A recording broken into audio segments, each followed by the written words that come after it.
Hey, Coach, how you doing? I'm great, buddy. How are you? I'm okay. Your players mentioned this earlier in the week. Few of the players, excuse me, I know you talked about it. Even though you've had a disappointing couple of weeks, everything is in front of you as far as your goal is playing postseason in a bowl game. At this point of the season, when you have those kind of rough weeks, what's your approach? I mean, it's almost like you have to be part football coach, part psychologist with your players. Kind of how do you approach them so they don't get too negative, that they, continue to do their jobs and focus on the end goal? Yeah, I think that's a great point. I think you got to look at the big picture. You got to understand, what your goals are, and the fact that they're all still in front of you and they're all still available to you is a great motivator without question.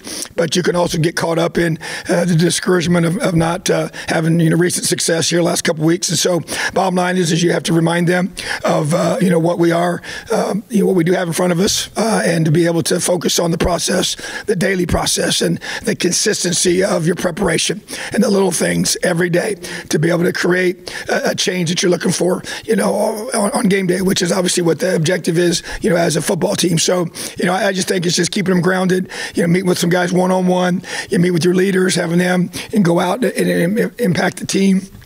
And you have your 11 position groups, those coaches all doing the same thing, the consistent messaging of, what it's about us, focusing on what we can control, which is our effort every day, how we prepare every day to be able to understand that, yes, these are our goals for the season.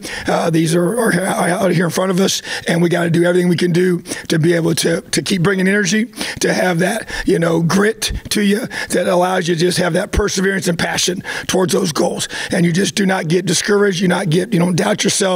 You just stay the course. Is that hard to do? Absolutely. That's why you have to spend so much time just individually addressing it, but man, just you bring the energy, you bring the focus, and you let the guys follow that lead. Second.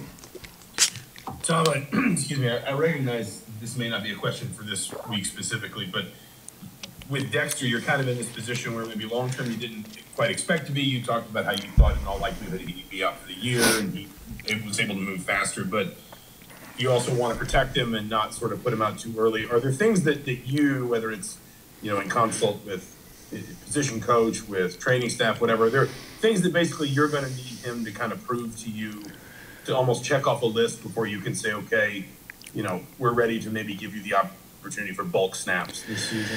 Yeah, I think that's an accurate way to progress this. He's gone from, to physically getting himself back. You get cleared from the doctors, and then, okay, now it's like, okay, the mental side of it, where you're at in your preparation. And as we said before, he, went from dressing, during warm-ups and doing that whole activity to then he'd come out and, and not in uniform to be able to help us signal and do different things on game day and be a part of the process. And then not in this past week, he was, emergency guy for us. And we did give him some more reps and did some things in practice just to continue to bring him along. So, it is a step-by-step process we're going through, because I just want to make sure that he feels really good about himself and his ability to be able to be out there. And because you're right, this is one of those things where a year ago we thought that we may lose him for the whole season, and then that obviously has, gradually changed. And so he's way further ahead than any of us thought. But I want to make sure that he's fully ready to go. And so definitely building through that, going through that, growing through that. And I think you can just see each week he gets more and more confidence in both his knee and his ability to get out there and play.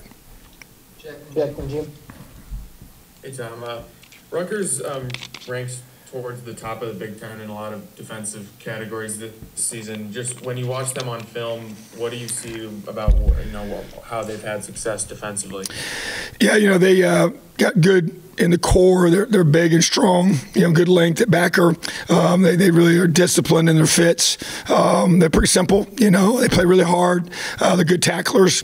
I think that's, they kind of just keep things in front of them, try not to give up big plays and make you earn everything that you're going to get. And I think that's it's just really worked well for them. And they've been able to have, good success defensively and setting up their offense in a good way with some takeaways as well as just key stops. So, but I think it's just the fundamentals, playing. They got a lot of seasoned guys that have been there with them, in a system that they've played in, for several guys that played in that system for many years. And you can just see the benefits of that. And then the secondary, they're good tacklers, on the perimeter and tough physical guys. I think there's a toughness to them that Coach Shiano has brought there that's evident, and I think they take a lot of pride in that, which is something you respect as a coach and as a team. So I just think it's just good fundamentals. Don't make a lot of mistakes, make you have to earn everything, and then, try to force you into a mistake. Jimmy and Daniel. Tom, thank you for doing this. We appreciate you. With the quarterback carousel again of late, how hard is it managing an offense when they don't seem to have a clear leader in that category, which is what you want on the field? Yeah, I think the biggest thing is, you got two talented young guys that are growing and developing and working through this together, and they've been awesome with each other, which is not easy to do. And I think there's no question, they both have gotten lots of reps in practice throughout, fall camp and the spring, into this season. And so just being able to have a situation where you have a system in place that doesn't have to be modified really at all for either guy that's in the game. And so I think that's really the benefit of it. But obviously the challenge is, like you said, that one consistent person. So just want to grow to that, want to get to that. There's no question about it. And so just working hard to that end to be able to have it to where there's the one guy that they look to be their guy, and that's really the goal for us. Daniel and Mike. Yeah, after Akron, you mentioned maybe some schematic adjustments in terms of limiting the QB run. I'm curious with the challenges that Wimsatt presents on the ground, how you feel like you guys have improved against the QB in the last 2 weeks. Well, there's different types of the way that you would run a quarterback. Probably the hardest is just when he just scrambles, and he creates out of, not necessarily a designed quarterback run, a guy that's real elusive, and when he drops back to pass and then makes the guy miss and then he's out the gate. So that's really what, we've had some of that, and that's given us some issues in containing him in that. And then there's the pure quarterback design runs where they gain an extra hat in the box because he's running the ball. And, and Rutgers does some unique things where the backer that he fakes to becomes a lead blocker, on that play. It's kind of like almost an ISO type play. So that's where it creates a little, so you just got to be able to numbers game. You got to gain that number back when they're doing stuff like that. So they create that. He obviously does have the ability when he drops back to run the ball. He's done that at times as well. So he's big. He's a physical guy. And he's got long speed, so just think he's young, but he's gifted without question. He has a strong arm, so he can beat you with his arm. And but at the same time, he has the ability to run the football. So he has the uniqueness to be able to have quarterback design runs in their arsenal, as well as creating, in the throw game. So obviously been a point of emphasis for us, the last several weeks, and continues to be, and will always be. And we got to be disciplined in our run fits. We got to be able to get the numbers right, and we got to do a great job of tackling him because he's big and strong. All right, Mike, last one.